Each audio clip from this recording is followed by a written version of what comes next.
Hi friends, పెళ్లి పనుల్లో మొదటి పని అయితే పసుపు కొట్టడం అయితే నెక్స్ట్ పెళ్లి కోసం పందిరి అందంగా వేయడం అనమాట. సో పచ్చని పల్లెటూరులో పెళ్లి కోసం పందిరి ఎంత చక్కగా వేస్తారో ఈ వీడియోలో చూసేయండి.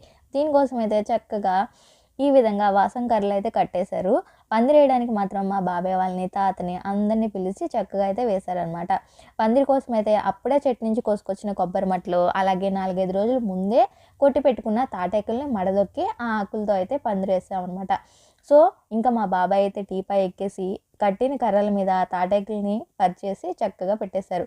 తర్వాత కొబ్బరాకుల్ని చక్కగా 4 వైపులా 4 గుంజలకి కట్టేసి నీట్గా అల్లేశారనమాట. మా పిల్లలకైతే దగ్గరుండి పెళ్లి పనులు చూడడం ఫస్ట్ టైం అనమాట. సో పందిరి వేస్తుంటే కదలకుండా నించుని అలాగే చూస్తూ ఉన్నారు. పందిరి అంతా అయిపోయిన తర్వాత మా పిన్ని నేను ఫొటోస్ కోసం పోజ్ ఇవ్వడం కోసం అయిపోయిన తర్వాత వేస్తున్నట్టు ఇలాగ ఫొటోస్ అయితే దిగామన్నమాట. సో ఫైనల్లీ పచ్చని పల్లెటూరులో మా తమ్ముడు పెళ్లి కోసం పందిరి